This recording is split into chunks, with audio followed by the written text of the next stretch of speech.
एक बड़ी खबर इस वक्त की आपको बता दें, पाकिस्तान के विदेश मंत्री का मसूद अजहर पर नया कबूलनामा सामने आया है। बीबीसी को दिए इंटरव्यू में शाह महमूद कुरैशी ने कहा कि पाकिस्तान अजहर के संपर्क में है। इससे पहले सीएनएन से कहा था कि पाकिस्तान में ही है अजहर। मसूद अजहर जैश ए मोहम्मद का सरगना है और जैश ने ही पुलवामा आतंकी हमले की जिम्मेदारी ली थी। लेकिन देखिए बयानों में कितना फर्क है और पाकिस्तान छुपाना क्या चाहता है। जब पूरी दुनिया ये जानती है तब पाकिस्तान क्या छुपाना चाहता है, किससे छुपाना चाहता है, ये भी एक सवाल हो सकता है। लेकिन पोल खोलती हैं ये बातें, जो अलग अलग तरीके के अलग किस्म के बयान सामने आ रहे हैं और एक ही शख्स के, विदेश मंत्री शाह महमूद कुरैशी। अब कहा है बीबीसी से बातचीत में कि पाकिस्तान संपर्क में है। हमारे साथ संजीव त्रिवेदी, हमारे एसोसिएट एडिटर, इस पर बातचीत के लिए जुड़ रहे हैं। संजीव, आखिर पाकिस्तान क्या जताना चाहता है दुनिया को, क्योंकि हकीकत सच्चाई सामने है। कल कहता है कि पाकिस्तान में है, आज कहता है संपर्क में है। यहाँ देखिए, इन 2 दिनों में 2 तरह की जो बातें सामने आई हैं वो साबित करती हैं कि जो पाकिस्तान की सरकार है वो दरअसल जैश ए मोहम्मद और उसकी लीडरशिप को प्रोटेक्ट करने के लिए लगातार प्रयास कर रही है। कल बताया ये गया था कि जैश ए मोहम्मद के लीडरशिप और खासतौर पर मसूद अजहर के बारे में बताया गया कि वो बीमार हैं। अब आज कह रहे हैं कि उन्होंने पुलवामा की घटना को अंजाम नहीं दिया है। एक तरह से पूरी पाकिस्तान की सरकार जैश ए मोहम्मद के पक्ष में आकर खड़ी हो गई है और बताना ये चाह रही है कि हमने तो उनसे संपर्क किया था। अगर ये बात थी तो पाकिस्तान के प्रधानमंत्री ने कई बार एड्रेस किया है अपने नेशन को और इंडिया को भी एड्रेस किया है। उन्होंने कभी ऐसी बात क्यों नहीं कही? उन्होंने इससे पहले कुरैशी साहब ने भी इस बात को कभी क्यों नहीं कहा कि हमने तो उन्हें कांटेक्ट किया था? ये बात नई बातें जो सामने आ रही हैं दरअसल पाकिस्तान और खास तौर पर पाकिस्तान के विदेश मंत्री के झूठ को ही सामने ला रही हैं। दरअसल जैश ए मोहम्मद को प्रोटेक्ट करने की कोशिश की जा रही है और जैश ए मोहम्मद को प्रोटेक्ट करने की कोशिश ये नाकाम है, क्योंकि वो वीडियो तो तुरंत बाद आ गया था जिसमें जैश ए मोहम्मद ने खुद जानकारी दी है। और आपको याद होगा जैश ए मोहम्मद के सरगना की आवाज बता करके एक ऑडियो टेप सामने आई थी और जो लाइनें उसमें कही जा रही थी, कहीं ना कहीं ऐसा लगता है कि पाकिस्तान के विदेश मंत्री भी वही बातें कह रहे हैं। कुल मिलाकर के एक कंफ्यूजन सा होने लग गया है कि क्या जैश ए मोहम्मद पाकिस्तान की सरकार पर भी नियंत्रण रखने लगा है। जी बिल्कुल, लेकिन भारत का गुनहगार सामने कैसे आएगा?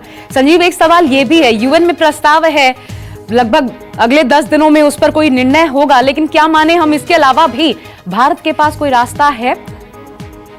बिल्कुल है। देखिए, आज की तारीख में अगर 13 तारीख तक कोई ऑब्जेक्शन नहीं आती है तो यूएन में वो प्रोस्क्राइब हो जाएंगे और प्रोस्क्राइब होने का मतलब हो जाएगा कि जैश ए मोहम्मद और उनकी लीडरशिप लगातार जो संदेह के दायरे में रही है उसके ऊपर एक मोहर लग जाएगी और मोहर लग जाने के बाद फिर उनके फंडिंग में, उनके मूवमेंट में पाकिस्तान की जवाबदेही होगी और ये सबसे बड़ा रास्ता है। आज की तारीख में जब हम बात कर रहे हैं तो प्रस्ताव आने के 48 घंटे बाद अभी तक कोई ऑब्जेक्शन तो आया नहीं है। इस बार चीन का ऑब्जेक्शन जो है, बार बार जो आता रहा है एकमात्र ऑब्जेक्शन, वो इतना आसान नहीं होने जा रहा है और हमें इंतजार करना चाहिए धैर्य के साथ, क्योंकि इस बार चीन पुलवामा के हमले के बाद खड़ा हो पाएगा पाकिस्तान के साथ बहुत आसानी से, ऐसा लगता नहीं है। बावजूद इसके अगर चीन सामने आता है तो जाहिर है कि वर्ल्ड ओपिनियन जो है वो एक दबाव अपना बनाएगी और उस वर्ल्ड ओपिनियन के आगे इस तरह की जो बातें शाह महमूद कुरैशी जो कह रहे हैं ये आसानी से कहीं नहीं जा सकती हैं।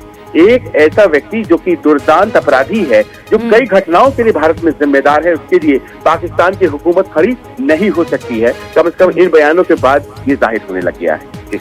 और ये भी तय है कि पाकिस्तान एक जबरदस्त दबाव में है। इंटरनेशनली एक वैश्विक दबाव पाकिस्तान झेल रहा है। भारत की ओर से भी दबाव है। अभिनंदन को जितनी जल्दी रिलीज किया गया वो इसकी गवाही देती हैं। लेकिन इससे पहले संजीव, आप बने रहिएगा हमारे साथ। इससे पहले दरअसल शाह महमूद कुरैशी, पाकिस्तान के जो मंत्री हैं, उन्होंने कैसे कबूल किया था कि आतंक का आका मसूद अजहर पाकिस्तान में ही बैठा है, लेकिन पाकिस्तान के विदेश मंत्री ने अब ये नया बहाना बनाया है। देखिए वो बयान भी हम दिखा रहे हैं अपने दर्शकों को। पाकिस्तान में ही है मसूद अजहर, लेकिन काफी बीमार है। मसूद अजहर की हालत इतनी खराब है कि उसका घर से निकलना भी मुश्किल है। भारत अगर मसूद अजहर के खिलाफ सबूत दे तो उसे जनता और कोर्ट के सामने रखेंगे। संजीव हमारे साथ लगातार बने हुए हैं। संजीव, क्या अब इसकी जरूरत है? क्या हम सिर्फ पाकिस्तान की ओर ही देखें कि पाकिस्तान को, क्योंकि हमने सबूत तो भले दे दिए हों लेकिन पाकिस्तान ही कार्रवाई करेगा, या हम इस स्थिति में है कि अब दुनिया कार्रवाई करेगी, पाकिस्तान का मुंह नहीं देखना पड़ेगा, वहां से निकालकर बाहर दुनिया लेकर आएगी मसूद अजहर को?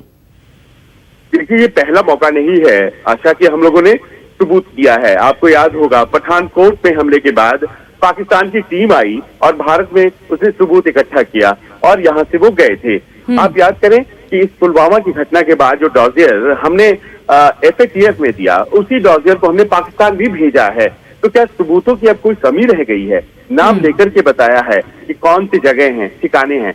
लेकिन दूसरी बात अब जो बहुत महत्वपूर्ण है, खासतौर पर इस घटना के बाद, वो ये कि वर्ल्ड कम्युनिटी एक्शन ले न ले और पाकिस्तान की सरकार जैश-ए मोहम्मद और इस तरह के आतंकी ठिकानों के खिलाफ एक्शन ले न ले, भारत सीधे एक्शन लेगा। और ये साबित कर दिया गया है कि आने वाले दिनों में हम नॉन मिलिट्री टारगेट को सीधे हमला उन पर बोलेंगे और स्ट्राइक करेंगे। और ये बात तय कर दी गई है कि अगर पाकिस्तान की सरजमीन पर इस तरह की टारगेट्स को फलने फूलने दिया जाता है तो जाहिर है कि इंडिया खुद एक्शन लेगा। इसलिए अब वो पक्ष जो है अपना इस बार तय कर दिया गया है कि ये बहुत महत्वपूर्ण बात है।